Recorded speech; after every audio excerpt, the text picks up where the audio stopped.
larangan pemukulan terhadap istri begitu, dan ini sangat menarik dan tersebar bukan hanya di dalam kitab-kitab hadis tapi juga di kitab-kitab tafsir, ada juga di kitab-kitab sejarah itu bagaimana potret ya kehidupan rumah tangga para sahabat ya, kemudian rumah tangga Nabi sendiri, dan ini sangat menarik menurut saya untuk kita kaji bersama bahwa memang kehidupan rumah tangga itu biasa ya, menurut saya ada dinamika ya, ada problem, ada masalah, bahkan ada konflik, itu siapapun pasti mengalami karena ya terdiri dari manusia-manusia juga gitu ya, laki dan perempuan ini manusia-manusia yang memiliki apa namanya ya katakanlah ada di sana ada mood ya, ada kadangkala mungkin dari kondisi yang berbeda gitu, sejarah mempengaruhi pola pikir mereka, mempengaruhi sikap mereka dan seterusnya. Begitu juga yang dialami oleh para sahabat gitu.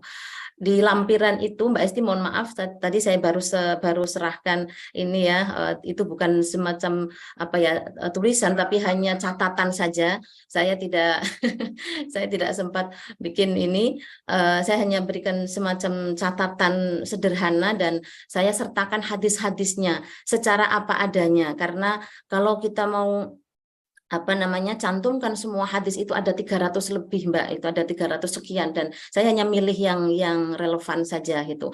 Termasuk saya tuliskan, saya copy semua itu hadisnya. Hadis yang mungkin banyak tersebar di apa mungkin buku-buku itu biasanya diambil hanya sepotong gitu, sehingga kadang kita tidak bisa menangkap pesan keseluruhan dari teks itu gitu. Nah, di dalam cerita-cerita itu sangat luar biasa, Mbak. Bagaimana misalnya kehidupan Umar bin Khattab, gitu ya. Makanya di hadis itu kan Umar agak keberatan itu ketika Nabi melarang memukul, karena secara, mohon maaf ini, Umar sendiri juga sebagai pelaku gitu. Nah, ini yang mungkin juga karena konteksnya waktu itu gitu ya, masih karena posisi perempuan itu masih sangat rentan gitu pada waktu itu, bahkan sekarang pun masih sangat rentan begitu, sehingga Umar bin Khattab atau kehidupan rumah tangga Umar bin Khattab ini juga diwarnai dengan aksi KDRT gitu, dan itu disaksikan oleh seorang sahabat. Itu di hadis di lampiran itu saya sertakan Mbak Hesti, mungkin nanti bisa dicek gitu. Lalu kemudian apa namanya ya kemudian Umar mengatakan kepada si As'ad itu, kamu harus menjaga ini gitu ya, menjaga ini artinya apa, pola kehidupan para sahabat itu juga tidak sepi dari kasus-kasus semacam itu gitu. Atau bahkan Rasulullah sendiri gitu, atau Rasulullah sendiri pernah pada waktu itu apa namanya Abu Bakar ya, Abu Bakar ayahnya Siti Aisyah itu kan mungkin mengunjungi putrinya begitu, dan pada waktu itu sedang bertengkar gitu ya. Ini kan fenomena yang tidak boleh kita tutupi bahwa dalam kehidupan Rasulullah sendiri pun terjadi gitu ya, katakanlah percekcokan dan seterusnya. Waktu itu Aisyah bersuara sangat keras gitu, sehingga kemudian Abu Bakar datang, dan Abu Bakar yang justru ingin memukul Aisyah gitu, tetapi Rasulullah melarang gitu. Rasulullah melarang, jangan, kalau kamu memukul berarti kamu tidak menghormati aku sebagai suaminya gitu. Nah, ini kan luar biasa Mbak Esti. Ketika Masya Allah, ketika membaca teks-teks semacam itu, yang kita lihat adalah keteladanan Rasul gitu. Yang harus kita kedepankan adalah keteladanan Rasul gitu. Bisa saja mungkin Rasulullah memukul, bisa juga mungkin pada waktu itu terjadi saling pukul, tetapi kan Rasulullah menggambarkan bahwa itu tidak dilakukan gitu. Memilih untuk tidak melakukan pemukulan itu jauh lebih mulia gitu ya, dibandingkan dengan mungkin menuruti egonya gitu. Dan ada banyak sebenarnya riwayat-riwayat yang lain, kisah-kisah yang lain yang dihadapi oleh para sahabat yang pada waktu itu ya, saya tidak perlu sebutkan hadisnya, mungkin hanya poinnya saja. Ada seorang sahabat datang kepada Rasulullah mengadukan perlakuan suaminya, ya Rasul, aku dipukul oleh suamiku gitu. Lalu Rasul menjawab bagaimana? Ya pukul balik gitu, balaslah gitu. Ini Nabi memberikan apa namanya? Ini kita lihat secara apa adanya dulu ya Mbak Esti, belum kita analisa itu. Jadi kita tampilkan bagaimana peristiwa-peristiwa yang dialami oleh keluarga-keluarga para sahabat pada waktu itu, dan bagaimana sikap Rasulullah menghadapinya begitu. Nah, waktu itu Rasulullah menganjurkan untuk dikisos, artinya lakukan sama gitu, pukul balik gitu. Nah, kemudian ini menjadi salah satu catatan gitu. Lalu di hadis yang lain Nabi mengatakan apa namanya, oh nggak boleh dia melakukan itu gitu. Ada dua versi. Versi yang pertama tadi Rasulullah menganjurkan untuk ya nggak apa-apa kamu balas gitu pukulannya gitu. Kalau saling memukul kan nanti nggak selesai ya Mbak Hesti. Artinya itu ada gitu. Tetapi di hadis yang lain Rasulullah bilang, oh harusnya dia nggak berlaku begitu, itu nggak baik gitu ya. Ini dua hadis yang sama-sama memberikan edukasi pada kita, memberikan pembelajaran kepada kita bahwa bisa saja suami dan istri itu sedang emosi ya atau sedang mungkin marah itu, tetapi ada baiknya kemudian kita melipir ya, kalau bahasa Jogjanya itu melipir artinya ya kita menenangkan diri gitu, menenangkan diri, karena kalau itu kemudian kita timpali dengan kekerasan yang sama atau saling, itu tidak akan menyelesaikan masalah, karena fokus kita itu sebenarnya kan bagaimana menghadirkan keluarga yang bahagia, membahagiakan ya, yang menenteramkan, yang saling menghormati, tetapi karena kehidupan manusia tidak bisa dilepaskan dari dinamika dan konflik, maka pengelolaan itu yang penting begitu. Bagaimana mengatasi konflik-konflik itu sehingga menjadi bumbu-bumbu yang sedap di dalam kehidupan berumah tangga. Ini saya kira poinnya di situ. Nah, nanti bisa dilihat di lampirannya ya Mbak Estia tentang hadis-hadisnya tadi. Tapi bahwa poin saya di yang kedua ini adalah meneladani kisah atau meneladani contoh atau cita-cita Rasulullah. Nilai-nilai itu yang kemudian harus kita pegang. Itu kalau kita baca satu riwayat saja lalu kita pegang itu satu-satunya, itu akan sangat menyesatkan, itu sangat berbahaya begitu. Sehingga harus kita lihat secara utuh bagaimana hadirnya hadis itu disertai dengan hadis-hadis yang lain atau ayat-ayat yang lain begitu. Kemudian yang ketiga, iya, sayangnya dari riwayat-riwayat yang tersebar tadi gitu ya, ini sering sekali kemudian hanya dikaitkan dalam kasus nususnya seorang istri gitu. Ini masalah menurut saya gitu. Karena ketika ada indikasi nusus dari seorang istri, kemudian seakan-akan ada pembolehan melakukan pemukulan terhadap istri, ini menurut saya membahayakan gitu. Karena seakan-akan ada legitimasi, ada justifikasi bagi pelegalan melakukan kekerasan. Harusnya hadis ini dipahami sebagai preventif gitu, atau sebagai menghadirkan islah gitu ya. Bagaimana mewujudkan kehidupan yang harmonis gitu, bagaimana menghadirkan kehidupan yang saling membahagiakan tadi gitu, menjauhkan dari yang segala yang merusak gitu. Atau kalau dikatakan dalam sebuah ya katakanlah jargon di NU itu jalbul masoleh itu ya wadarul mafasid gitu. Hal-hal yang sekiranya bisa merusak tatanan keluarga atau bangunan masyarakat harus dihindarkan gitu. Jadi preventif di sini bukan berarti kegiatan memukul itu sebagai preventif supaya istri atau suami tidak nusus, bukan seperti itu begitu. Tetapi bahwa ini harus dipahami secara benar gitu ya, bahwa Nabi menganjurkan untuk melakukan tindakan-tindakan rekonsiliasi gitu. Kalau ada satu yang sedang begini emosi dan seterusnya, satunya harus merekonsiliasi dirinya sendiri atau merekonsiliasi pasangannya gitu. Saya kira itu wajar, Mbak. Ada banyak kasus-kasus yang kadang-kala kalau kita menonjolkan ego kita, ini tidak menyelesaikan masalah gitu. Justru akan semakin memperburuk masalah gitu. Itu satu ya, jadi sebagai preventif gitu, tetapi juga termasuk sebagai sebuah sarana sulh atau islah gitu ya, tadi menghadirkan kemaslahatan, membangun atau mengingat kembali bagaimana kisah cinta itu dibangun, bagaimana tujuan daripada membangun keluarga itu harus betul-betul dijaga, dirawat gitu. Tidak kemudian ketika sedang dalam kondisi baik itu diingat, tapi kalau dalam kondisi sedang marah itu semua lupa. Biasanya kan begitu, pasangan-pasangan itu lupa gitu terhadap kisah-kisah manis yang ada dalam hidupnya. Yang diingat itu hanya kesalahannya gitu. Ada satu kesalahan kemudian kebaikan-kebaikannya bisa tertutupi. Nah, ini bisa dialami oleh siapapun. Bisa suami, bisa juga istri gitu.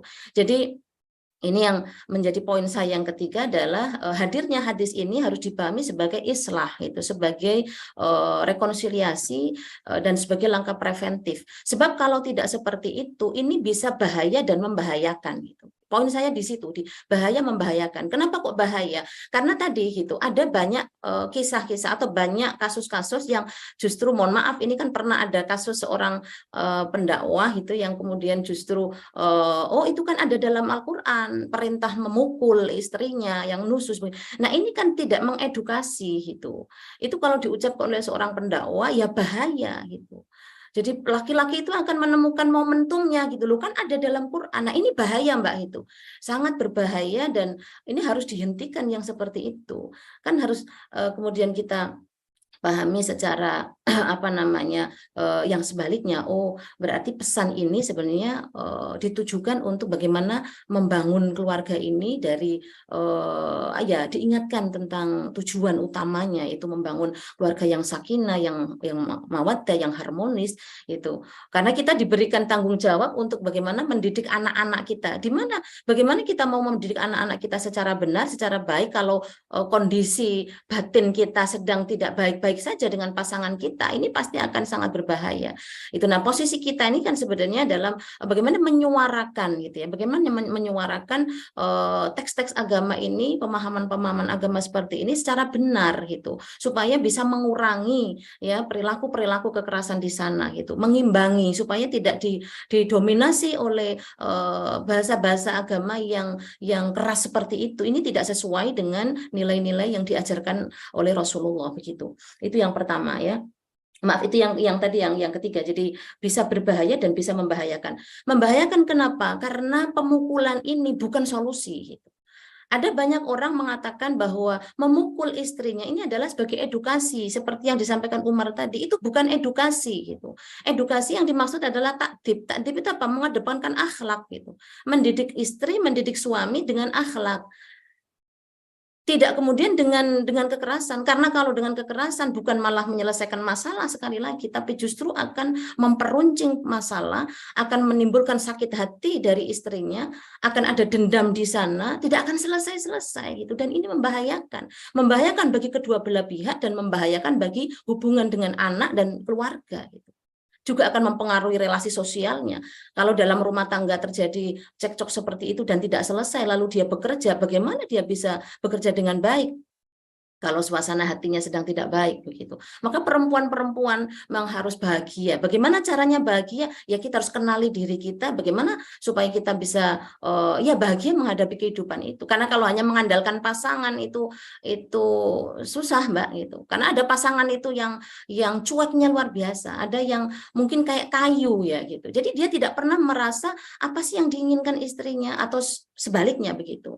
Ada banyak pasangan-pasangan yang seperti itu, tidak cair gitu ya, tidak, komunikasinya tidak harmonis, artinya ya pokoknya kamu dikasih nafkah ini itu kaku sekali gitu. Ini kan kasihan yang seperti itu. Maka perempuan-perempuan harus bagaimana bisa menciptakan kebahagiaannya sendiri gitu.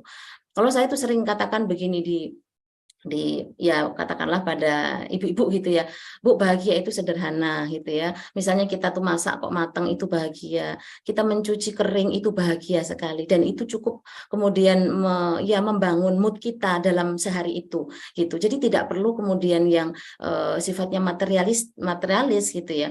Mungkin itu perlu tetapi bukan satu-satunya pemicu kebahagiaan. Hal-hal sederhana, rumah kita bersih itu kita sudah sangat bahagia gitu. Jadi kita coba memindset atau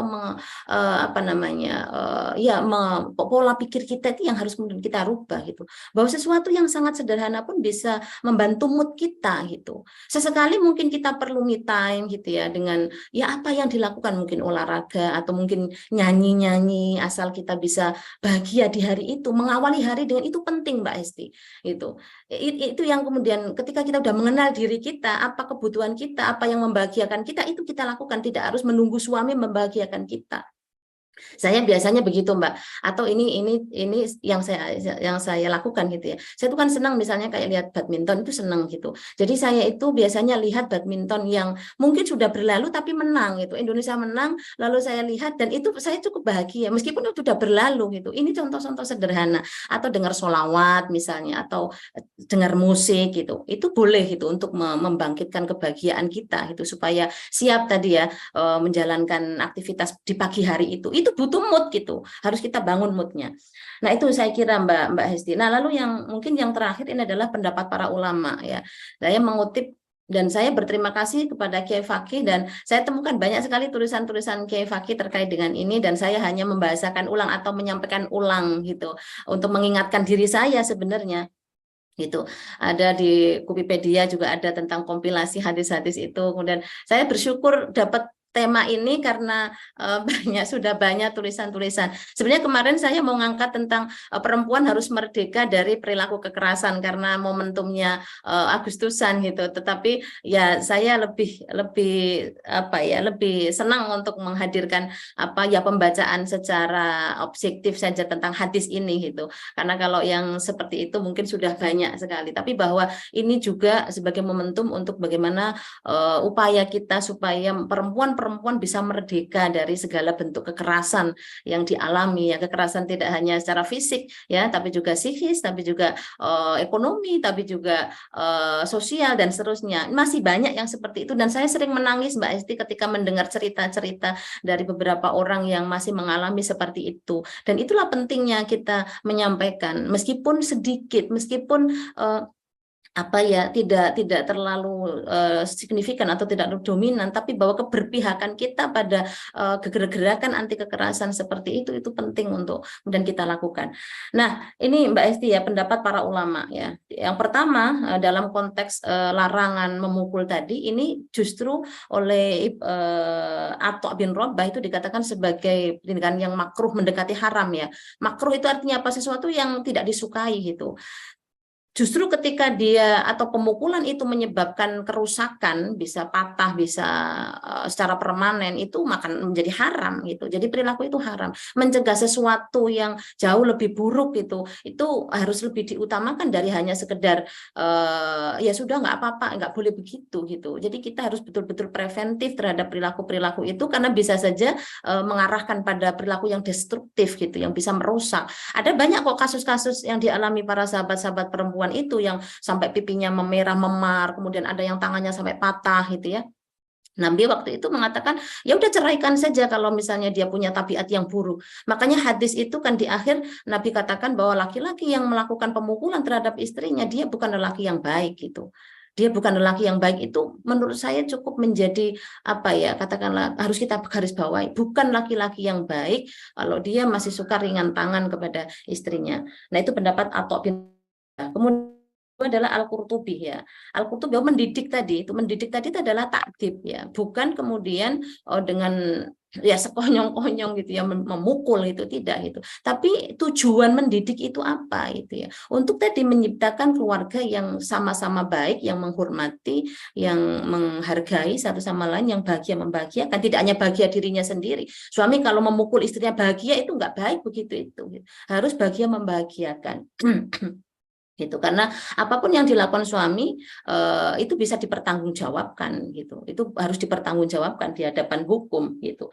Kemudian yang ketiga adalah pendapat dari Ibnu Hajar ya, Al Asqalani. Jadi bukanlah malah alih-alih kita memperbaiki hubungan dengan memukul ini justru akan muncul kebencian yang semakin mendalam gitu. Nah ini tekanan-tekanan semacam ini atau pendapat-pendapat semacam ini bisa menjadi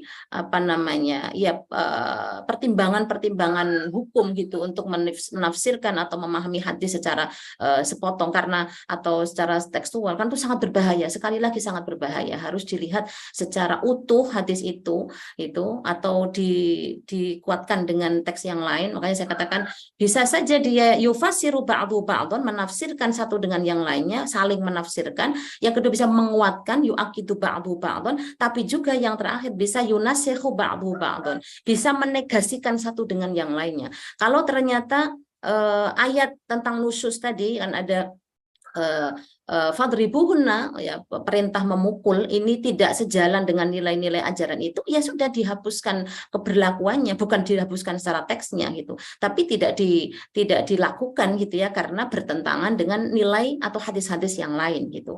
Itu poinnya.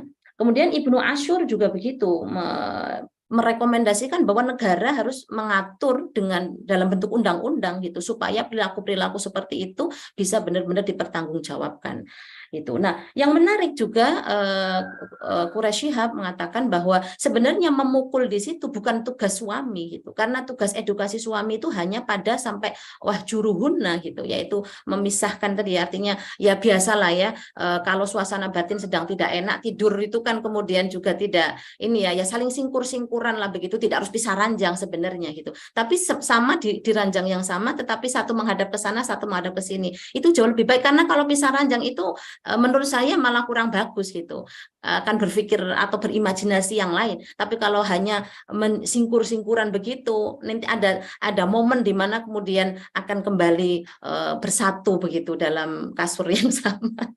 Itu begitu Mbak Esti ya. Saya kira tidak banyak yang saya sampaikan, hanya peran-peran kita dalam menyuarakan anti perilaku anti kekerasan semacam ini penting gitu, supaya ya menunjukkan keberpihakan kita, dan insya Allah akan bermanfaat, kita akan menemukan momentumnya begitu.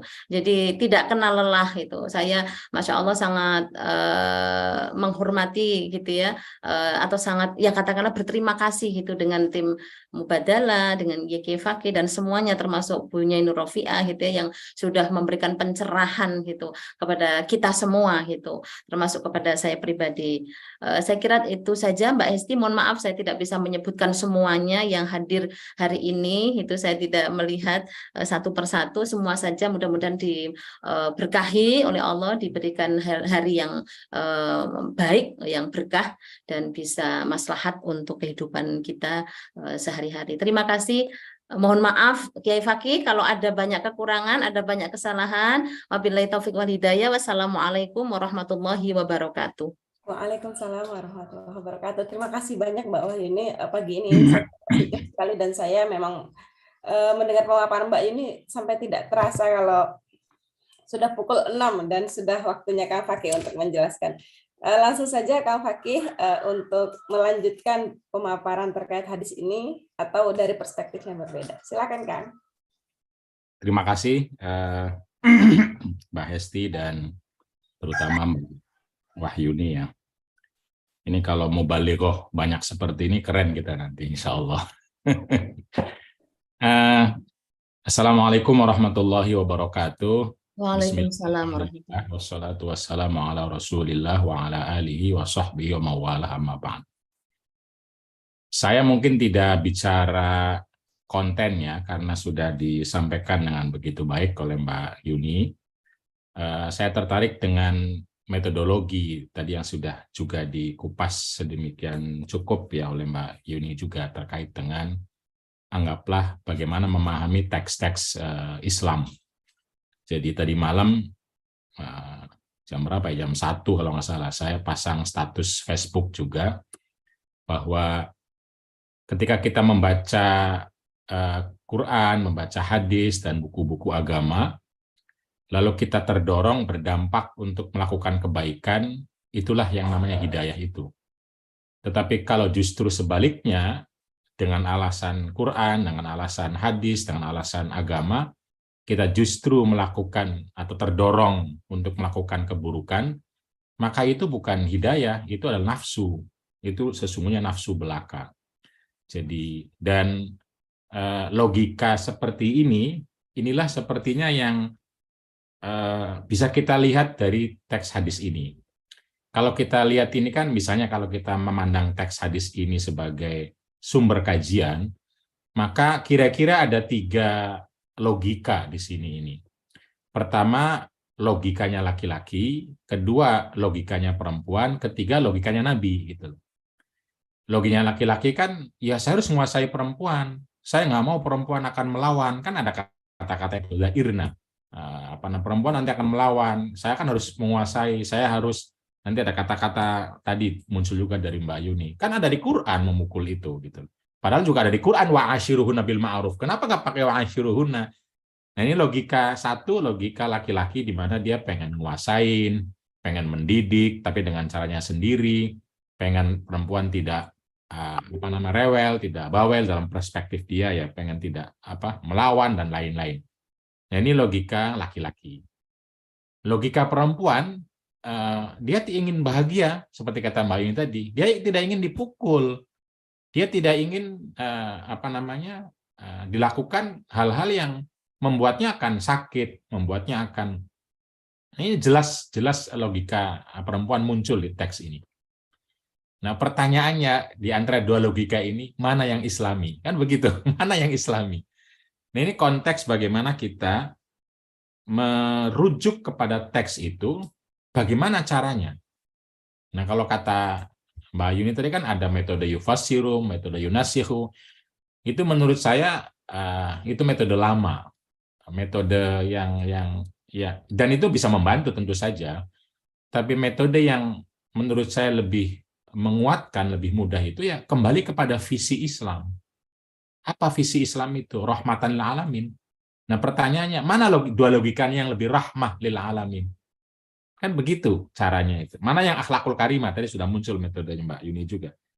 Jadi, ini kan membahayakan, ini kan akan tidak hanya membahayakan istri, bahkan membahayakan suami ketika nanti mau berelasi lagi dengan istrinya. Bahkan membahayakan anak-anak, yaitu keluarga, rumah tangga. Dan sesungguhnya tidak hanya istri, suami, dan anak-anak yang akan mengalami bahaya, juga masyarakat. Karena akan dididik oleh keluarga yang mengatakan memukul adalah nggak masalah gitu loh. Masyarakatnya sendiri akan menjadi bahaya. Lebih besar lagi adalah bahaya terhadap Islam. Artinya bahaya terhadap visi rahmatan lil alamin itu. Begitu. Nah, logika Nabi ini yang kemudian dikembangkan oleh tadi Imam Atha, bahkan Imam Asy-Syafi'i dalam kitabnya Nah, ini saya mohon nanti para peserta tadarus subuh untuk meneruskan kajiannya. Bisa dicek di Kitab juz 5 halaman 208 atau di bab tentang nusuzul mar'ah. Nanti ditanggapin lagi oleh Imam Ibnu Hajar al-Asqalani. Sayangnya logika Imam Syafi'i ini sama sekali tidak ada yang mengembangkan, terutama para penceramah-penceramah yang mengaku bermadzhab Syafi'i tapi nggak tahu. Logika bahwa logika Nabi, Imam Syafi'i mengambil logika Nabi, kan ada logika laki-laki, logika perempuan, logika Nabi apa? Khiyariyah, kata Imam Syafi'i. Laisa ulaika bi khiyarikum. Logikanya khiyariyah. Khiyariyah itu mana yang terbaik? Mana yang menghasilkan kebaikan? Itulah status Facebook saya mengatakan, kalau Anda membaca sejarah Nabi lalu yang kepikirkan, wah perempuan harus dipukul nih misalnya. Nah, itu bukan sejarah yang salah, Anda yang salah. Gitu, Anda yang salah. Tapi kalau setelah membaca hadis, membaca Quran, berpikir, oh iya ya, kenapa harus dipukul gitu? Apa tujuan saya memukul? Apa akibatnya kalau memukul? Dan lain-lain, saya nggak berefleksi lalu berpikir keras agar berdampak pada kebaikan. Itulah logika khiyariyah. Mencari yang terbaik gitu. Memilih yang terbaik. Jadi sampai Ibnu Hajar itu membuat kesimpulan yang menurut saya kesimpulannya akan perlu pendalaman lebih lanjut. Karena menjadi logika usul fikih gitu. Al-amru lil ibahati wa nahyu lil ikhtiyar. Ini kata-katanya Ibnu Hajar Asqalani dari penjelasan Imam Syafi'i dalam kitab Karena Imam Syafi'i mengatakan dari hadis ini, dari hadis yang sama persis ini nih, hadis yang kita baca ini, Imam Syafi'i mengatakan perintah atau struktur perintah dalam Quran itu sama sekali tidak menunjukkan kewajiban maupun kesunahan. Paling jauh adalah boleh. Tapi sekalipun boleh, yang harus kita pilih adalah melarang. An-nahyu lil ikhtiyar. Nah, kata-kata yang persis Imam Syafi'inya mengatakan, wa fihi ay fil hadis dalalatun ala anna dorbahunna mubahun la fardun an yudrobna wa nakhtaru lahu. Ini kata-kata Imam Syafi'i, min zalika makhtara Rasulullah sallallahu alaihi wasallam fanuhibbu lirrajuli an la yadriba imra'atahu fim bisati lisaniha alaihi wa ma asbaha dzalik. Dalam hadis ini setidaknya bisa disimpulkan, kata Imam Syafi'i, bahwa memukul itu paling jauh adalah mubah. Boleh. Bukan fardu sama sekali. Tetapi kami harus memilih apa yang telah dipilih oleh Rasulullah SAW, yaitu tidak memukul. Karena itu, fanuhibbu, kami lebih mencintai, dirrajuli, bagi laki-laki, an la yadriba imra'atahu, agar tidak sama sekali memukul istrinya. Sekalipun istrinya ngomong keras, kasar, atau apapun yang dilakukan sama istrinya, tidak. Ini kata-kata Imam Syafi'i. Lalu kemudian dibikin kaidah. Yang kaidahnya kalau diberlakukan kepada semua ayat, semua hadis, itu bisa kita punya struktur usul fikih atau struktur pemahaman teks yang bisa jadi berbeda dari sementara ada, yaitu tadi al-amru lil ibahati wan nahyu lil ikhtiyar, bahwa sesuatu bisa jadi ada perintah dalam ayat-ayat terkait dengan relasi sosial itu, tapi mungkin perintah itu hanya sekedar boleh. Tapi mana yang dipilih, kita bisa jadi memilih melarang karena itu lebih baik. Gitu. Jadi ini kenapa bisa mungkin begini, nanti pertanyaannya. Memang ulama dulu seperti kata Mbak Yuni tadi ada menggunakan pola yansakhu ba'duhu ba'du atau yufassiru ba'duhu ba'du atau yufassilu ba'duhu ba'du dan lain-lain. Tetapi intinya adalah bahwa memahami ayat dan hadis itu harus dalam kerangka visi besar Islam, yaitu rahmatan lil alamin dan akhlakul karimah. Dalam visi inilah kita kemudian berpikir keras, memperjuangkan mana yang kita ambil dari semua pandangan-pandangan ulama itu yang akan menggerakkan kita ke arah visi tersebut. Kalau belum, jeda dulu gitu loh. Nanti istilah jeda ini istilahnya Khalid Abul Fadl ya. Jadi kita jeda dulu, karena kita tidak tahu konteksnya, jangan-jangan ini nafsu belaka konteksnya. Gitu. Kesannya ini kan ada di Quran. Kesannya begitu. Padahal ayat lain kan banyak di Quran. Kenapa cuma ayat ini yang dikeluarkan gitu. Nah, ini kan kesan bahwa kita ingin menerapkan Quran dan hadis bisa jadi kalau tidak sesuai visi dan misi itu sesungguhnya nafsu kita aja. Bisa jadi ya. Karena itu ya kita perlu berpikir keras lah bagaimana agar apa yang kita ambil itu mendorong kita untuk ke rahmatan lil alamin dan akhlakul karimah. Kemana lalu kita anggaplah berkonsultasi untuk mengatakan ini sesuai apa dengan sama visi. Ya tadi Mbak Yuni senang sekali saya bilangnya, cek aja Anda kan kalau nyuci baju kering bahagia itu kan cara kita untuk menemukan visi itu gitu. Cek aja dipraktekkan seperti apa. Karena dalam dalil agama itu kan ada istilah ijtihad istimbati, ada istilah ijtihad tatbiqi. Jadi ijtihad memahami sama ijtihad menerapkan. Nah, karena itu penting ketika diterapkan ini berdampak apa gitu. Nah, disinilah pentingnya pengalaman perempuan diangkat. Karena kalau hanya pengalaman laki-laki, nanti logika memahami hadis hanya logikanya laki-laki. Logika memimpin gitu loh. Memimpin harus demikian kan logikanya laki-laki. Logika yang perempuan memimpin gimana? Yang mendatangkan visi rahmatan lil alamin. Begitu. Begitupun nanti logika mendidik, apalagi logika sayang katanya. Cinta itu ya harus luka, harus mencubit cinta itu. Ini logikanya siapa begini nih? Nah, itu logika itu bisa dalam konteks tatbiki, ijtihad tatbiki. Kenapa Al-Qubi memandang penting sekali untuk mengungkap logika-logika perempuan agar supaya visi keislaman yang rahmatan lil alamin dan akhlakul karimah ini betul-betul membumi. Nah, karena itu sederhananya ya tadi sering kita bilang pakai logika atau trilogi Qubi. Jadi ma'ruf, mubadalah, keadilan hakiki. Ini untuk memudahkan kita ketika Allah memerintahkan kita untuk kasih sayang. Kesayangan baik, nah ma'ruf. Karena baik, mari kita wujudkan bareng, dirasakan bareng, laki-laki perempuan, mubadalah. Tapi prakteknya bisa jadi ada yang sakit, ada yang tidak. Nah, keadilan hakiki. Karena yang sakit harus lebih banyak memiliki fasilitas lebih. Yang tidak sakit, dia yang bertandang duluan. Nah, itu pakai logika keadilan hakiki. Nah, Qubi menyederhanakan begitu. Nanti apapun begitu. Tidak hanya untuk memahami teks, tapi juga untuk orang banyak bertanya, nanti jangan terlalu banyak tanya ke saya, ke Mbak Nur. Tanya, kalau kata Nabi, istafti qalbak, tanya dirimu gitu loh. Baik ya, kalau baik, laki perempuan udah belum nih. Tapi ketika diundang, lihat lagi, ada usia yang berbeda antara laki perempuan. Jadi jangan sampai nanti mentang-mentang ini baik, misalnya mentang-mentang bahwa mengajari Quran itu baik, lalu anak kecil suruh ngajari Quran. Ya nggak bisa, masih kecil gitu loh. Nah, itu kan memahami keadilan hakiki di situ. Nanti mentang-mentang misalnya adalah membersihkan rumah itu baik. Nah, perempuan lagi hamil pun, kamu bersihkan, ini baik, takdir kodrat kamu gitu. Nah, itu nggak bisa. Nah, itu keadilan hakiki begitu.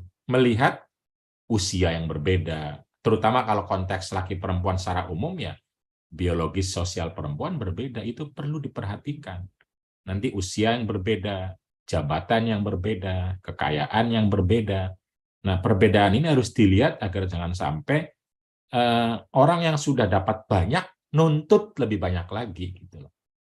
Kira-kira begitu. Orang sudah istirahat sering mau istirahat terus gitu loh. Begitu kira-kira. Orang dan lain-lain. Nah, itu keadilan hakiki di situ. Mari kita gunakan akal sehat kita, norma kita, moralitas kita.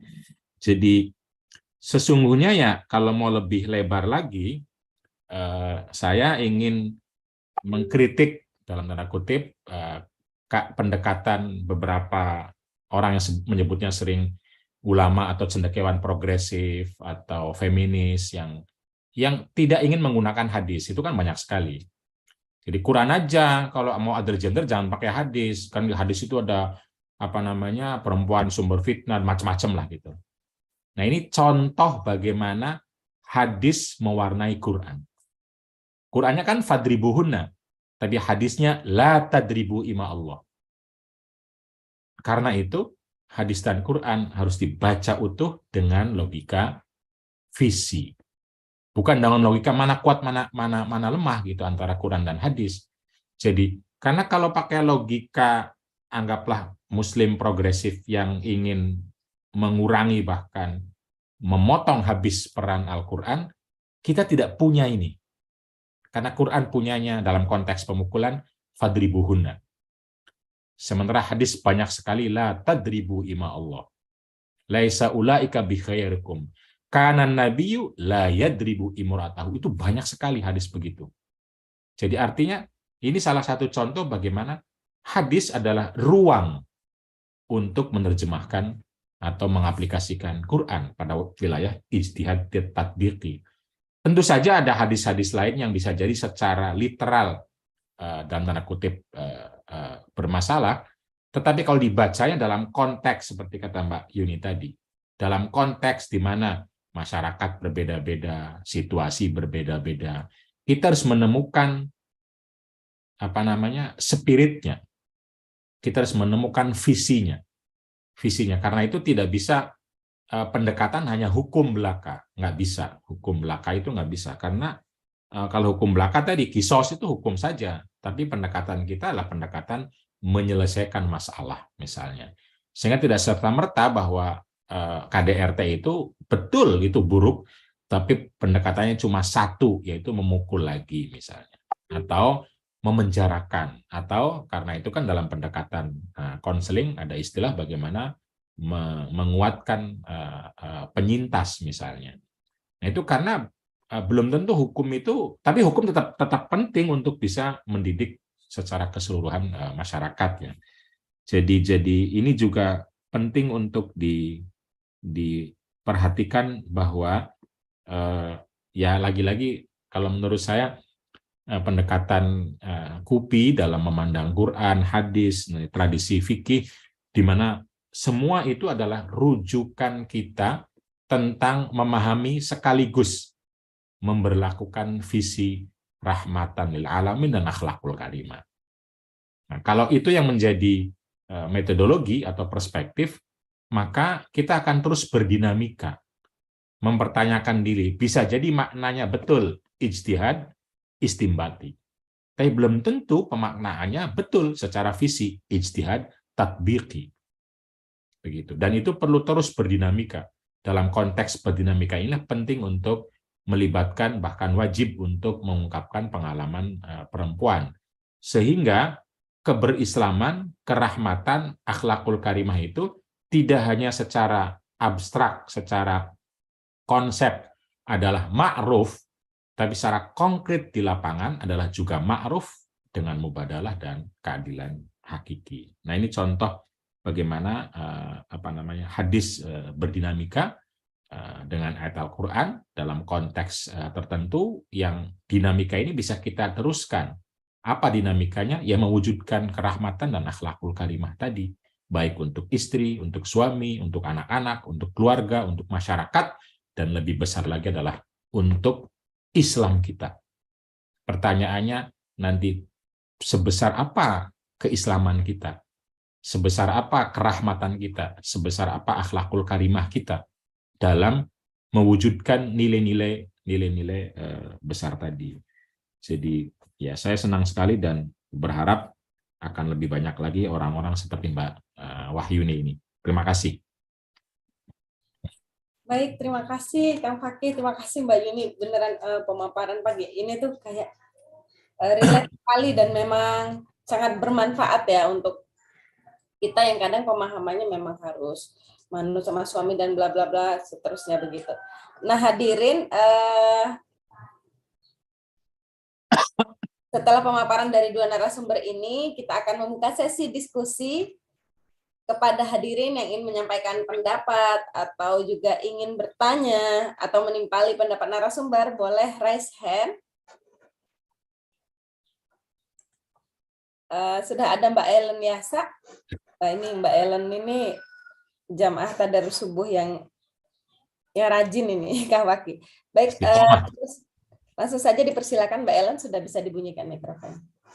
Iya, terima kasih. Assalamualaikum warahmatullahi wabarakatuh. Waalaikumsalam warahmatullahi wabarakatuh. Matur nuhun, Gus Fakih, Mbak Yuni. Saya tadi agak telat di sesinya Mbak Yuni. Tapi menarik sekali kajian hadis pagi ini. Terkadang yang membuat kita, saya selalu menghubungkan dengan kondisi real ya, Gus Fakih.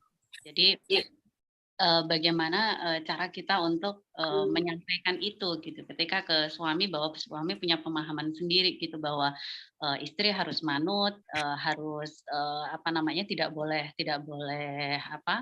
boleh membantah dan lain sebagainya. Di sisi itu sebetulnya kita kan ingin ya, seperti yang disampaikan oleh Kupi, bahwa laki-laki dan perempuan itu kan khalifah fil ard gitu. Jadi sama-sama gitu, bukan di bawahnya gitu, tapi sepadan gitu. Bagaimana cara kita menyampaikan? Kadang kita pemahaman seseorang, banyak sekali orang yang memiliki pemahaman bahwa ibu dulu gitu baru ayah. Jadi istri itu tidak masuk dalam nominasi di situ yang harus diprioritaskan gitu, harus disayang gitu. Jadi ibu dulu gitu, baru ayah, istri nggak ada gitu. Jadi gimana sih Gus Fakih gitu. Jadi upaya kita untuk menyampaikan bahwa kita itu sama loh di mata Allah gitu ya, khalifah fil ard gitu. Dan kalau misalnya saya salah gitu, istri salah ya diingatkan, suami salah ya diingatkan, dan bagaimana cara mengingatkan supaya suami itu tidak merasa terlukai gitu dengan kelelakiannya, karena bagaimanapun kita tidak bisa memungkiri bahwa struktur sosial kita itu masih sangat maskulin gitu ya Mbak Yuni ya, Gus Fakih gitu. Dan kita butuh loh sesuatu yang konkret gitu sebetulnya dari hadis-hadis ini, karena banyak sekali pemahaman hadis dan Al-Qur'an itu yang sangat literal, yang kita butuh pemaknaan ini yang sebetulnya itu banyak saya dengarkan dulu di pesantren, tapi di kehidupan sosial saya itu justru banyak sekali yang literal gitu Gus, Mbak Yuni. Terima kasih. Terima kasih Mbak Elmiasa. Ini menanyakan tentang interpretasi dari sebuah teks, bagaimana sih memahamkannya gitu kepada masyarakat awam. Karena memang begini, saya juga di lingkungan itu ya Mbak Yuni dan Kang Fakih, itu kan kebanyakan masyarakat umum itu adalah masyarakat dengar, bukan masyarakat literasi. Ketika masyarakat dengar, mereka itu jauh lebih percaya kepada ucapan pendakwah, ucapan tokoh, ketimbang mereka langsung memverifikasi atau mengkonfirmasi terhadap buku-buku terkait atau karya-karya ulama yang membahas tentang itu. Kepada Mbak Wahyuni dipersilakan. Terima kasih Mbak Ellen ya untuk pertanyaannya. Barangkali ini juga dialami oleh banyak orang, termasuk ada beberapa yang kemudian menghubungi saya juga tentang bahwa gerakan perempuan untuk kesetaraan itu kan hanya subjektif, hanya dia ingin lebih berkuasa dari laki-laki. Saya jelaskan itu tidak benar gitu. Kalau tadi Mbak Ellen menyebutkan ada hadis tentang man ahaqqu bi husni suhbati gitu ya, siapa sih orang yang pertama kali berhak untuk kita berbuat baik gitu ya, jawaban Nabi umuki atau umuka baru abuka gitu ya. Kalau saya itu memahaminya gini, bahwa hadis itu dihadirkan dalam konteks memuliakan perempuan. Karena kan pada waktu itu perempuan di zaman jahiliyah itu kan sama sekali tidak dianggap gitu ya. Kata Umar itu kan, dia bilang dalam salah satu hadis itu, kunna fil jahiliyati la na'uddu imra'atan atau anisa asyai'an. Di zaman jahiliyah itu kita tidak menganggap perempuan itu sebagai sesuatu begitu. Waro'aina, kemudian saya melihat ada Allah menyebutkan wadzakarahunallahu, Allah menyebutkan kalimat perempuan di dalam Al-Qur'an gitu ya. Termasuk ada bahwa Allah tidak menyia-nyiakan innallaha la yudhi'u amala 'amilin minkum min dzakarin aw untha. Baru setelah mendengar ada kalimat perempuan disebutkan dalam Al-Qur'an, ro'aina, kami menyadari, kami mengetahui bahwa mereka punya hak, annalahunna haqqon. Ternyata mereka punya hak gitu. Jadi hadis tadi sebenarnya dihadirkan dalam konteks bagaimana mulai mengangkat, mulai memuliakan perempuan yang sebelumnya tidak ada, yang sebelumnya direndahkan menjadi sedikit demi sedikit supaya bisa setara. Tapi memang yang harus kita sampaikan itu bukan dalam konteks kemudian mengungguli laki-laki atau kemudian berbalik posisinya, tidak demikian, tetapi bahwa tadi itu upaya untuk menyetarakan gitu. Tapi bahwa masyarakat ini masih sangat patriarki, masih sangat maskulin, masih sangat laki-laki, itu betul sekali, dan inilah yang menjadi tantangan kita semua gitu. Hidup di tengah masyarakat yang sebenarnya sudah sangat katakanlah terbuka ya, banyak informasi-informasi yang kemudian yang moderat, yang kemudian ekstrim, ada banyak, tetapi sebenarnya kita dihadapkan pada bagaimana kita memilih gitu ya. Kita memilih penafsiran yang benar. Tadi saya terima kasih tadi disampaikan atau diingatkan Kiai Fakih bahwa yang harus kita kedepankan adalah tadi ya teladan Rasulullah gitu, kemudian misi Islam rahmatan lil alamin, akhlak mulia dan seterusnya. Jadi dalam konteks memuliakan itu. Nah, bagaimana cara kita menyampaikan? Memang tidak sederhana. Bahwa apalagi laki-laki yang katakanlah itu sebagai satu-satunya pengetahuan yang dia terima, kadang-kala tidak mau menerima mungkin kalau istrinya menyampaikan sesuatu itu seakan-akan itu nggak benar dan seterusnya, sudah antipati, sudah menutup diri, sudah seperti itu, memang agak sulit. Tapi tidak ada salahnya untuk kemudian kita terus berusaha menyampaikan. Dan ini juga catatan bagi saya gitu, ketika di majelis-majelis taklim itu yang sering mendengarkan ya katakanlah pemahaman yang benar itu perempuan-perempuan gitu, padahal sebenarnya harusnya laki-laki.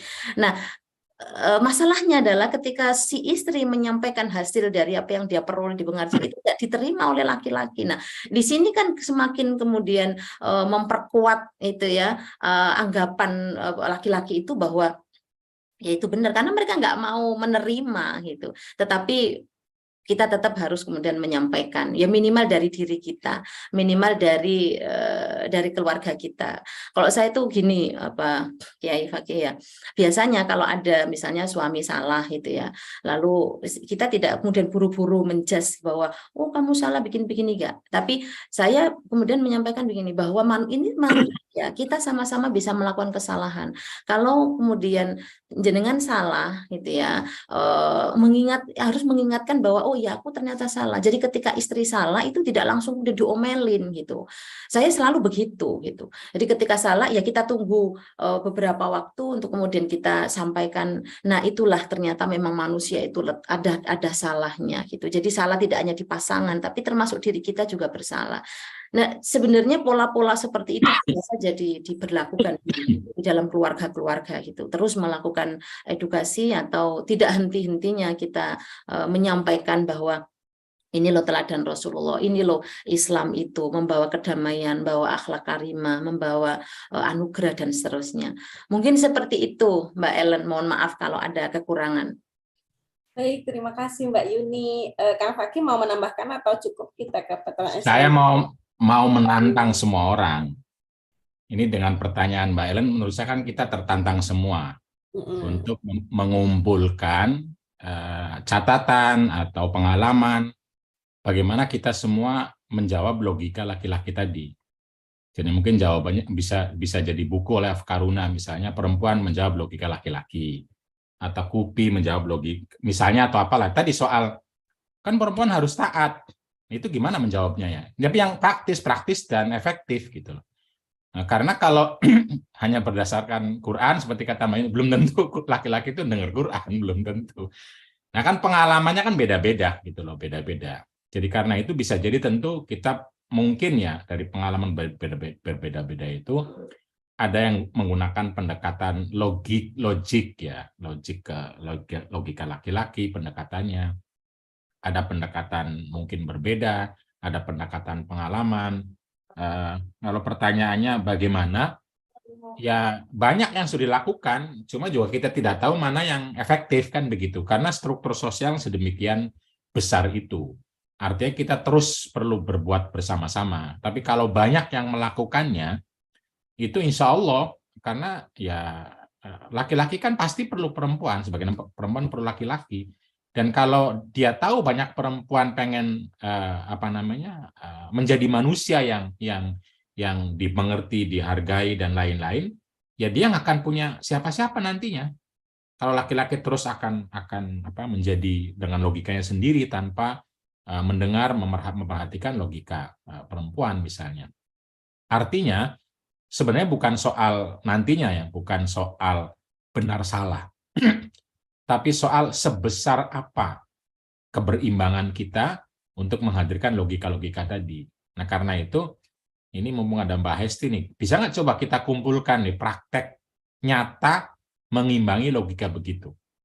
Misalnya ya, saya pernah nuliskan soal bagaimana istri menjawab suaminya yang menggunakan kata taati suami itu. Jadi itu kan bisa diawali seperti itu. Dari mana harus taat itu? Kalau dari ayat, ada ayat ini bagaimana? Kamu ke ayat atau ke nafsu, kan bisa begitu. Jadi ini bisa diterusin kalau logika. Kalau enggak kan bisa pakai cari yang lain. Cari yang lain artinya adalah soal logika mubadalah. Kamu mau begitu, saya mau apa? Kenapa cuma maumu saja? Kita kan berkeluarga gitu loh misalnya ya.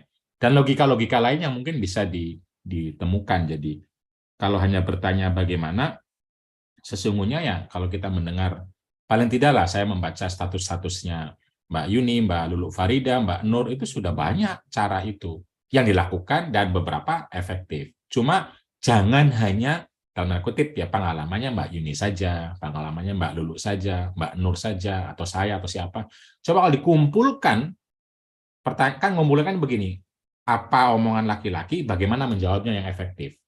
Dalam setiap momen dan perbedaan konteks yang berbeda-beda, mulai dari orang yang pinter-pinter, sama-sama dokter dan tidak dokter gitu, dan lain-lain. Apalagi sampai ke yang lebih anggaplah orang mengasumsikannya tidak punya pendidikan gitu loh. Jadi kadang pakai logika kebutuhan gitu loh.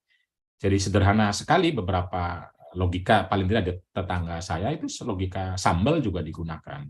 Gitu loh. Kamu kalau pengen sambal terus sama saya, ya harus sayang sama saya gitu. Itu kan nggak ada kaitannya sama taat Quran, kan nggak ada gitu loh.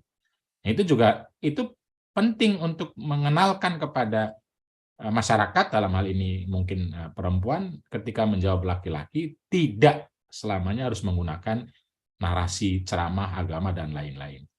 Jadi istilah Mbak Hesti misalnya tidak mau membaca atau hanya mendengar penceramah, belum tentu. Yang benar adalah dia mendengar penceramah yang dia inginkan gitu. Yang sesuai dengan pikirannya. Penceramah yang lain kan banyak, ada Pak Kures tadi dibilang Mbak Unity. Kenapa tidak ke Pak Kures tapi ke yang lain? Ya karena dia pengen mengukuhkan logikanya itu. Nah, karena itu bisa jadi kalau ada laki-laki yang misalnya menggunakan logika penceramah, sementara perempuannya yang sudah ikut majelis taklim sama Mbak Yuni tidak tembus, jangan pakai itu. Pakai logika lain gitu loh. Pakai logika lain yang memungkinkan tadi kedua belah pihak terdorong untuk punya visi rahmatan lil alamin. Jadi kalau nanti keluar buku seperti itu, keren tuh dengan pertanyaannya Mbak Ellen tadi ya. Menurut saya ya, mari kita berpikir optimis. Artinya optimis itu begini, iya struktur kita sakit, iya penceramah banyak masalah, tapi jangan itu yang kita pikirkan. Karena kalau itu kita pikirkan, kita sumpek. Yang kita pikirkan adalah inspirasi apa yang sudah melakukan, yang sudah berbuat, yang sudah selesai, yang sudah efektif.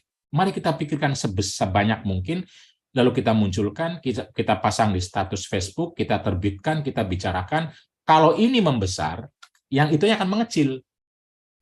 Problem kita itu adalah kita hanya menangisi kegelapan, tapi lupa dengan yang baik-baik itu, sehingga yang baik jadi kecil, jadi nggak kelihatan, nggak muncul, nggak dibicarakan. Begitu. Kita hanya ingat penceramah-penceramah yang buruk, banyak sekali, oh pusing gitu. Penceramah yang baiknya nggak kelihatan sama kita aja, apalagi sama ibu-ibu yang lain gitu. Ibu yang lain. Nah, karena tugas Mbak Hesti ini untuk bisa mengumpulkan inspirasi-inspirasi yang logika, dinamika, jawaban, baik narasi agama, narasi sosial, psikologi, dan lain-lain yang membuka peluang bagi kita semua untuk bisa kedua belah pihak nanti ketemu pada surga rahmatan lil alamin. Begitu Mbak Hesti. Terima kasih Pak Fakih, terima kasih Mbak Yuni telah menjawab pertanyaannya. Ini ada beberapa pertanyaan, tetapi akan langsung saya satukan singkat saja. Ada orang yang berpikiran bahwa ketika dia di KDRT nih ya Mbak Yuni dan Kang Fakih, dia menganggap bahwa lebih baik bertahan supaya bisa mendakwahi suaminya begitu. Ada yang seperti itu sehingga kemudian dikaitkan dengan narasi Asiyah saja bertahan kok dengan Firaun begitu. Kemudian ada juga yang bertanya, mengapa sih narasi diskriminatif terhadap perempuan lebih populer daripada narasi yang memuliakan perempuan begitu. Namun sebelum saya serahkan kepada narasumber untuk menjawab, di sini ada Mas Pradana Adi Mukti yang dari tadi sudah mengangkat tangan dan sepertinya ingin menyampaikan pendapat. Mas Pradana, sudah saya bukakan mikrofonnya, silakan. Makasih Mbak Bu Nyai dan Kang Fakih. Saya selama ini punya asumsi bahwa KDRT terjadi apabila ada ketimpangan status sosial dan ekonomi antara suami dan istri, terutama kalau istrinya lebih lemah secara ekonomi dan sosial. Tapi belakangan saya mulai mempertanyakan kira-kira data empiriknya seperti itu nggak? Apakah ada di mana? Apakah banyak di mana dalam rumah tangga yang status sosial ekonominya setara tapi terjadi KDRT juga gitu? Itu statistiknya gimana atau gimana dalam prakteknya Kang Fakih dan Bu Nyai? Makasih. Terima kasih Kang Pradana. Ini langsung saja kita serahkan kepada narasumber untuk menjawab terkait tentang gimana tadi tentang pasangan yang mau bertahan karena ingin mendakwahi pasangannya atau apakah karena kekerasan terjadi karena ketimpangan. Silakan Mbak Yuni terlebih dahulu. Yes.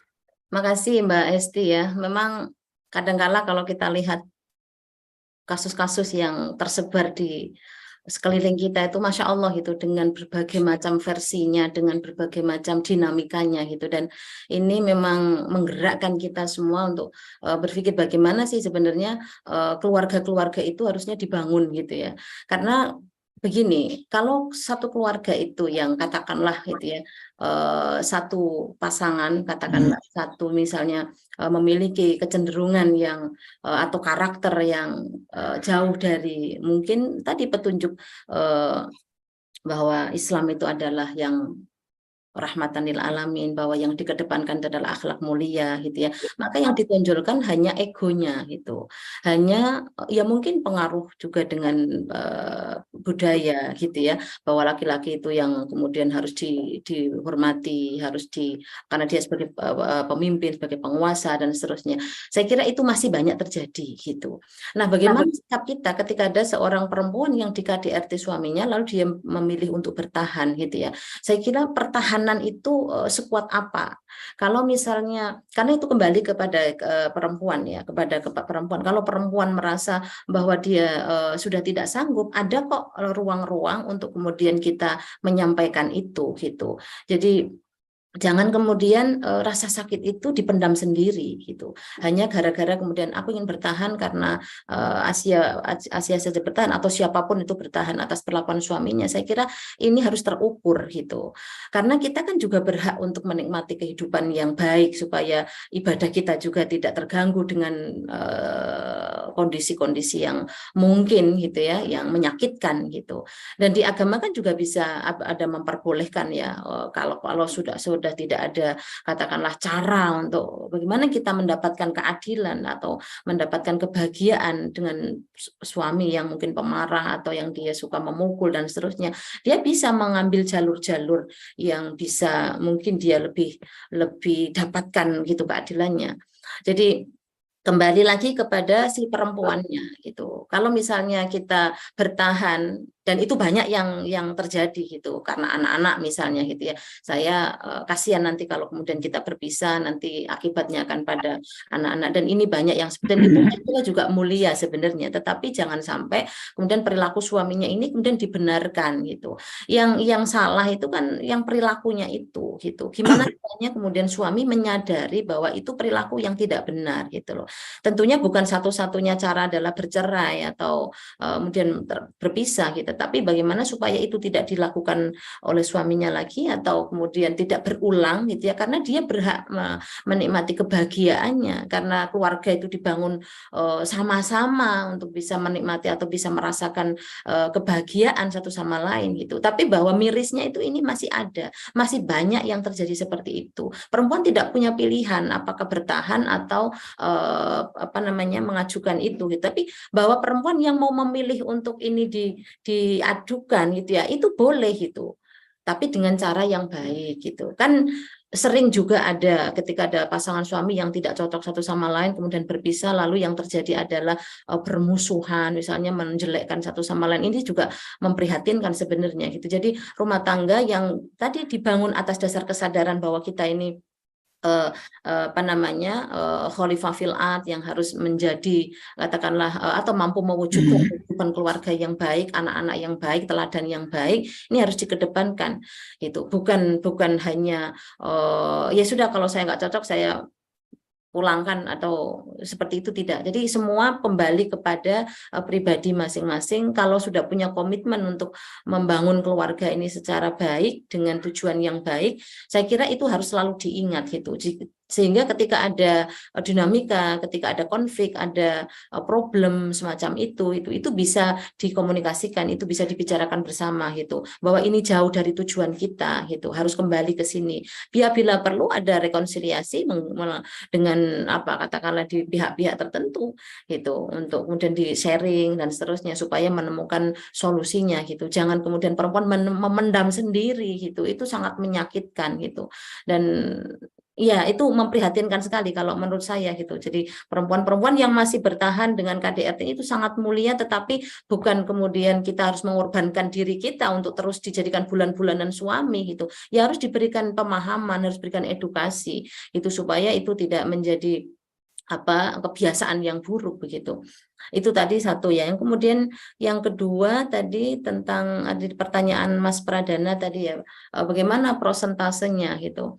Ya memang salah satu pemicu gitu ya, perilaku KDRT itu biasanya ketimpangan sosial tadi itu, atau katakanlah relasi yang suami karena merasa dia punya kemampuan untuk, atau katakanlah dia memberikan nafkah lalu dia berhak melakukan sesuatu kepada istrinya. Ini masih banyak terjadi terjadi seperti itu. Dan kalau ditanyakan prosentasenya memang perlu ada penelitian gitu ya, tetapi kecenderungannya memang besar yang begitu itu gitu. Dan tidak hanya suami ke istri, bahkan juga istri ke suami itu juga ada kasusnya, meskipun prosentasenya kecil gitu ya.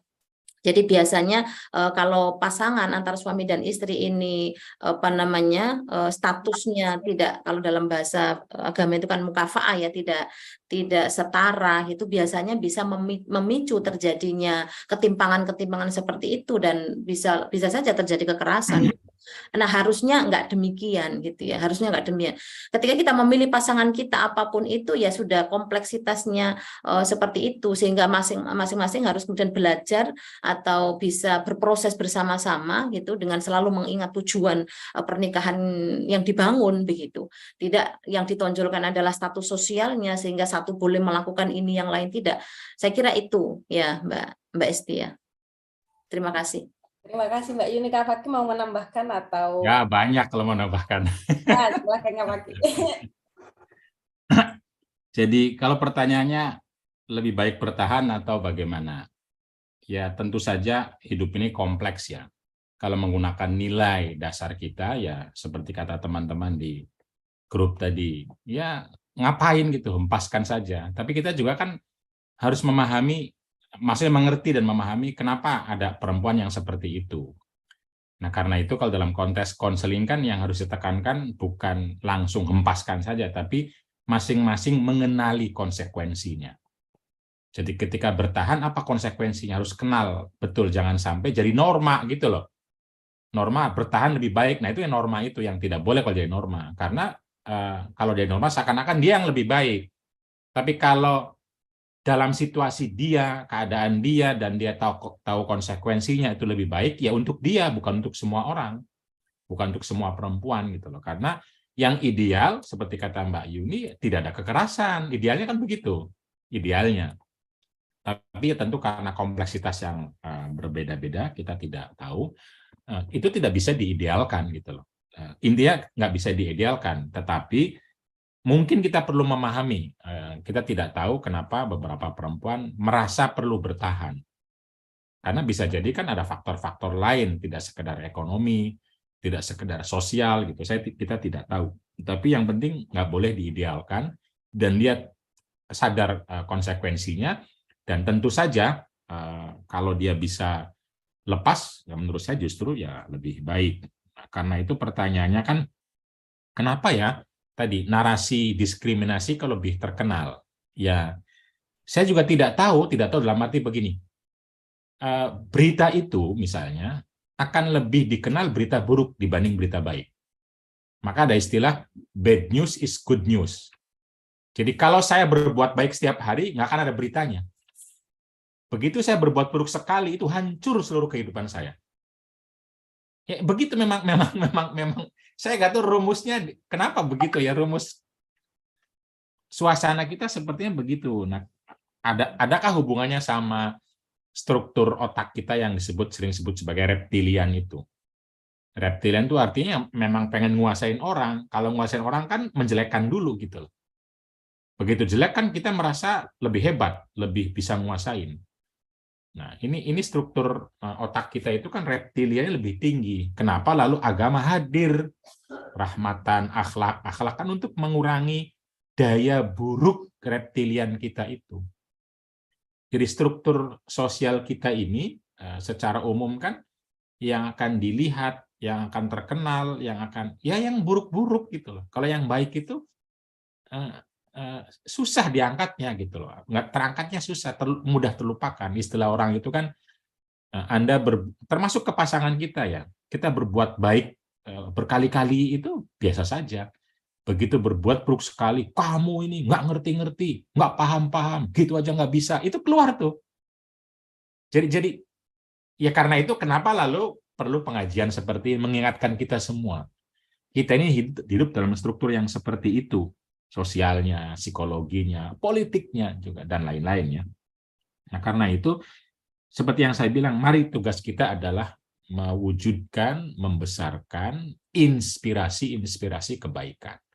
Karena kalau itu banyak, ya tadi logika besar kecil menang kalahnya tadi, narasi diskriminasinya berkurang kalau ini banyak, tapi kalau kitanya juga mengeluhkan narasi ini saja, maka narasi yang ininya ya kurang gitu loh.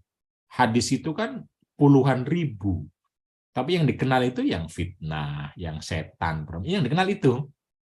Padahal dia 1, 2, 3 gitu loh. Sama kayak ayat Al-Quran, begitu banyaknya, yang dikenal cuma 3 ayat Quran itu. 1, fankihu ma taubalakum, itu hafal semua orang. Gitu. Lalu ar-rijalu qawwamuna 'alan nisa, hafal semua orang.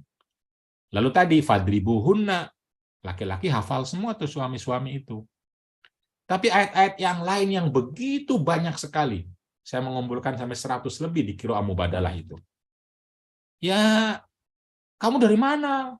Ayat itu dari mana? Ayatnya ada masih dari mana gitu loh. Apalagi nggak ada ayatnya. Jadi kalau pertanyaannya kenapa, saya nggak tahu apakah bukunya Afkaruna yang apa tuh publishing, Rana Publishing itu yang salah pikir, salah sesat pikir itu bisa membantu kita untuk menemukan jawabannya. Jadi silahkan baca buku Afkaruna itu terkait sesat pikir ya. Jadi kita ini kadang-kadang secara mental otak kita itu memang sesat gitu loh. Sesat dalam arti akhirnya logikanya sudah tahu juga, ya bukan itu yang kita mau. Dibilang ini Qur'annya. Enggak masa Quran begitu gitu. Padahal ada gitu loh. Nah, itu kenapa ya kadang-kadang ya tadi ada apa istilahnya struktur sosial yang sudah lama dalam bawah sadar kita gitu loh.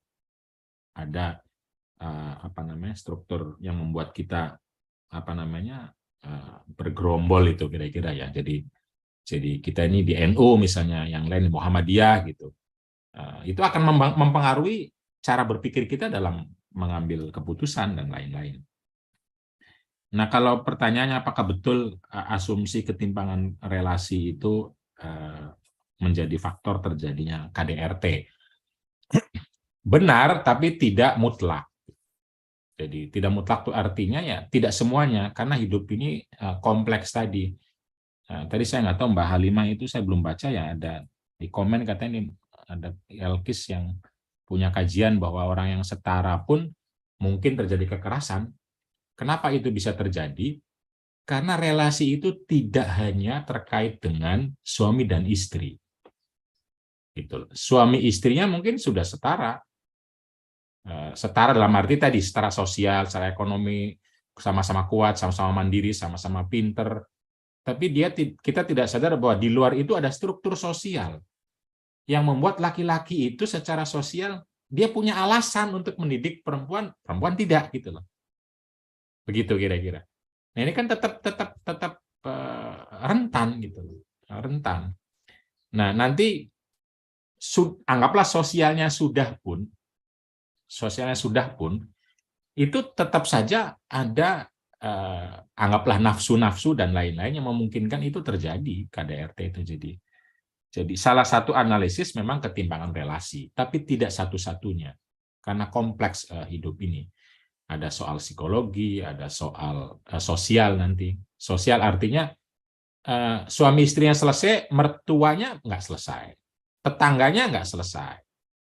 Itu kadang-kadang laki-laki yang dalam tanda kutip sudah mubadalah itu dihina sama teman-temannya, didorong sama teman-temannya, ngapain kamu?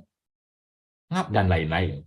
Nah, akhirnya dia berpikir ulang, pikir lagi, pusing lagi, seakan sekali-kali lah marah, masa sih nggak sekali-kali lah ini nggak bisa begitu, sekali-sekali mengalahkan istri gitu. Karena dia sudah kepikir macam-macam itu. Jadi karena itu kenapa kita perlu gerakan bersama.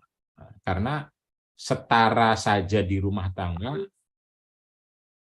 belum tentu gitu. Apalagi tidak ya, belum tentu. Tetapi juga yang tidak setara juga belum tentu akan pasti terjadi KDRT. Belum tentu juga. Kenapa? Ya karena tadi satu kompleks, ada penyangga-penyangga yang lain. Nah, kalau istilah agama kan bilangnya kan moral. Moral artinya akhlak lah. Artinya relasi yang tidak setara, walaupun rentan, tetapi kalau misalnya cara pandang laki-lakinya itu adalah bermoral, berakhlak, menghormati, tidak akan terjadi kekerasan itu. Karena kekerasan tidak akan dimulai dari orang yang menghormati.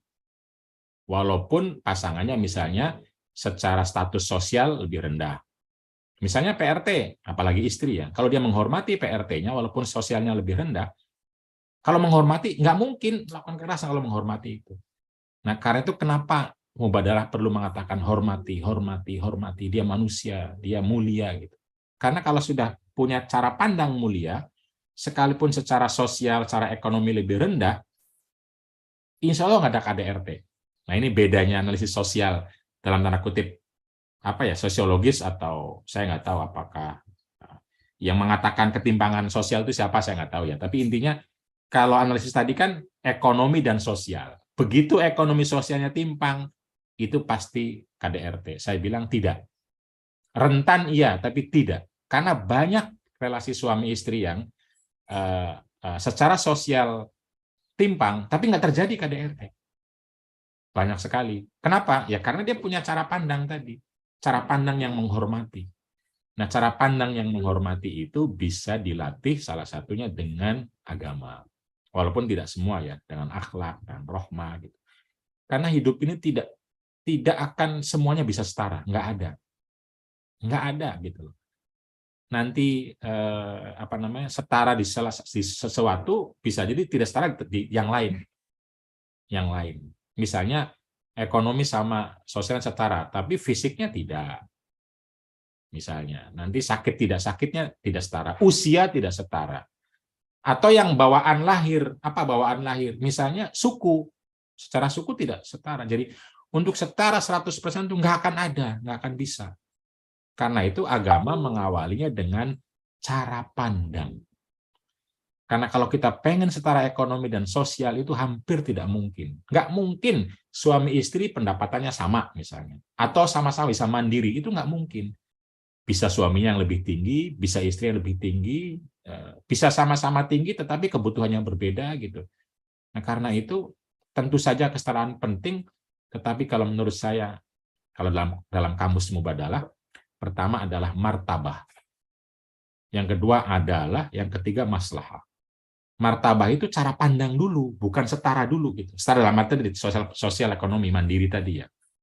Bukan itu dulu. Itu iya rentan, tapi itu menurut saya kalau saya perlu dibantu dengan penelitiannya Mas Pradana. Monggo silahkan, saya nggak tahu gimana penelitiannya. Tapi menurut saya atau asumsi saya dari pengalaman orang yang curhat, cerita saya, bacaan saya, pengalaman saya, ketimpangan relasi itu bukan mutlak, tapi membuat rentan, iya. Tetapi menurut saya, kalau orang menghormati, itu pasti tidak akan melakukan kekerasan. Begitu dia melakukan kekerasan, artinya dia tidak menghormati. Itulah kata-kata Nabi, la yazni wa huwa zani wa huwa mu'minun. Jadi orang kalau beriman itu nggak mungkin berzina. Ketika berzina ya lagi tidak beriman gitu. Nah dalam konteks ini adalah saya terjemahkan dalam bahasa saya ya. Orang kalau yang menghormati nggak mungkin menghormati terus memukul, itu nggak mungkin. Sesalah apapun. Nah cara melihatnya kan seringkali caranya Gus Baha itu menurut saya keren ya. Keren dalam arti begini. Di depan kita orang melakukan hal yang sama gitu. Misalnya anak kecil sama orang dewasa. Anak kecil mecahkan gelas, orang dewasa mecahkan gelas. Itu kira-kira marah kita kepada siapa gitu. Nanti anak kecil beda-beda, anak kecil tetangga, anak kecilnya anaknya kiai. Anda marah nggak itu? Nah, ketika tidak marah, karena Anda menghormati gitu loh. Nah, karena itu menghormati itu penting sekali. Disinilah kenapa Mubadalah berangkat dari martabah. Lalu adalah, lalu maslah. Adalah itu tadi diantaranya kesetaraan diantaranya. Jadi menurut saya begitu Mas Pradana, Mas.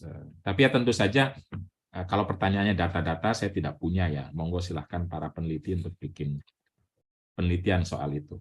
Makasih. Saya mohon maaf harus pamit ini, mau ada acara.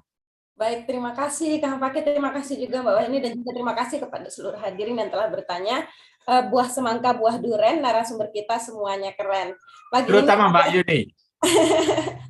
saya pagi ini mendapat banyak sekali insight positif, namun sayangnya memang karena keterbatasan waktu kita tidak bisa menjawab semua pertanyaan, namun semoga Tadarus Subuh hari ini memberikan insight positif dan kesadaran baru bagi kita personal, dan kita nantikan kehadiran hadirin semua untuk Tadarus Subuh selanjutnya, karena kembali untuk jalan-jalan. Sampai jumpa kembali pekan depan. Saya sebagai pembawa acara mohon maaf apabila ada kesalahan dan kekurangan.